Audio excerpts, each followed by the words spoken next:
السلام عليكم خوتي خواتاتي، مرحبا بيا عندكم ومرحبا بكم عندي ان شاء الله يا ربي. اليوم جيت نصور معكم واحد الفيديو جديد اللي هو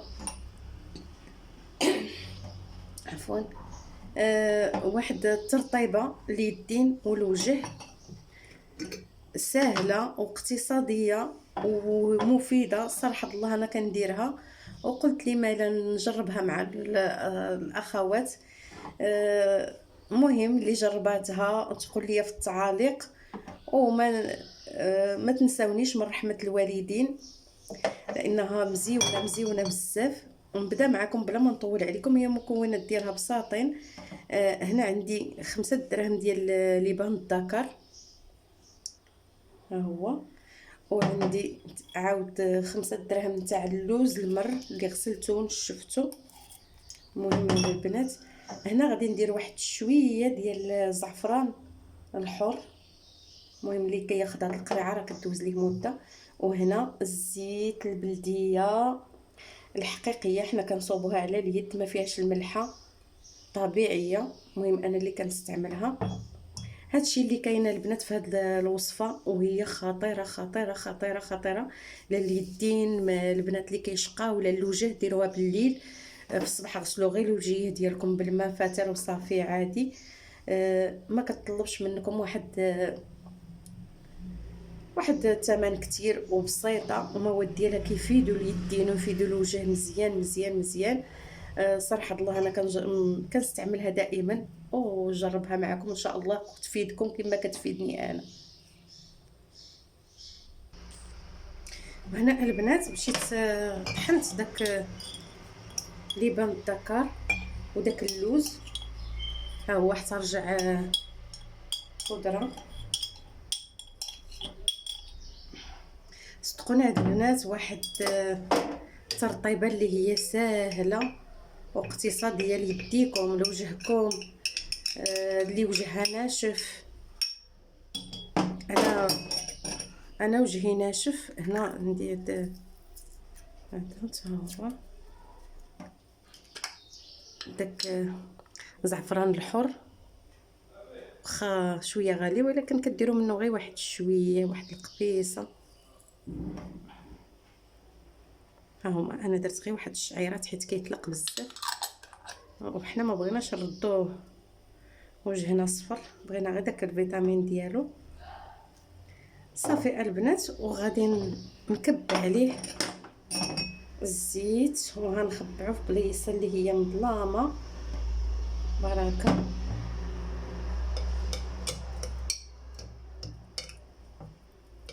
غادي نغطيوه ونخبعوه في واحد البليصه اللي هي مظلامه. المهم غير كدوز واحد اسبوع كنبقى نستعملو. درت هاد القرعه غارقه بزاف، ولكن نتوما ديروا غير قرعه صغيره. هذه انا اللي كنستعمل، عندي معقمه.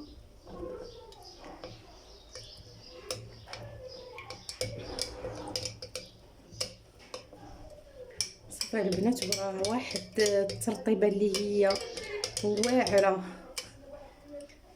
ديروها للميمات ديالكم اللي كيتوضاو بزاف، غادي يستافدوا منها. وتا البنات اللي كيخرجوا الخدمه ديالهم صراحه الله دابا واحد الجو اللي هو شويه كيتضرر منه البشره. وما تنساونيش من رحمه الوالدين في التعليقات ديالكم، الله يجازيكم بخير.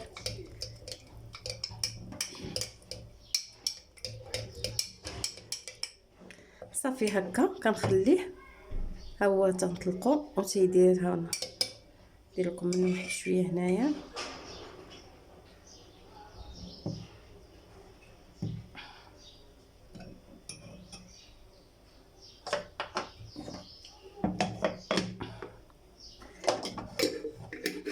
كنشدوا القرعه باحكام مزيان هكا، وكنجي ونغطيوها بشي حاجه، بشي منديل، ونخبعوها بلاصه مظلامه ونبقاو نستعملوها وهي كريمي، ماشي زعما جاري ولا شي حاجه. ها نتوما البنات، ها نتوما والله القسم الا خطير، زوين زوين زوين بزاف. بالنسبه لي ما بغاتش انا بحال دابا كنخليه هكا ما كنصفيهش، ولكن اللي بغات تصفيه هانتوما كيعطي واحد النعومه لليدين ولا الوجه ولا كلشي. انا كنستعملو حتى لوجهي من بعد الشغل ديال الدار. هانتوما تهلاو في يديداتكم، في رجيلاتكم، في وجهيكم. هانتوما صافي كتخليوه، كتغسلوه بالماء عادي، واللي بغات تصفيه بلا ما تغسلوه. الا بغيتي تصفيوه داك الشب اللي كيبقى لكم ديروا به كوماج البنات، ما ترميوهش. والله القسم داك ليبان الذكر واللوز المريله خطير، والزيت البلديه والزعفران الشعرايله كيعطي واحد الرطوبه، واحد النضاره للبشره الا خطيره. ما نطولش عليكم بزاف، الله يرحم الوالدين. ما تنسونيش من رحمه الوالدين في هاد التعليقات ديالكم. وإلا بغيتو ندير لكم وصفات راه عندي وصفات بزايد. عال ديروا ملي في التعليق ونحط لكم الوصفات ديالي اللي كنستعمل انا. نتمنى لكم الصحه والسلامه وتكونوا على خير وبخير.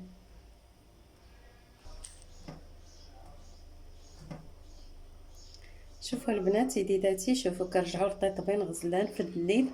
انا كنشكر لكم يديداتي. شوفوا هانتوما كيرجعوا فنين اليدين، كيرجعوا فنين، ولا الوجه ولا كلشي. استعملوه ولداتكم كامله البنات، راه كل المواد اللي كلهم فيه اللي فيه مفيدين، والله تستافدوا منهم بزاف. والله الا يديدات رطيطبين فنين.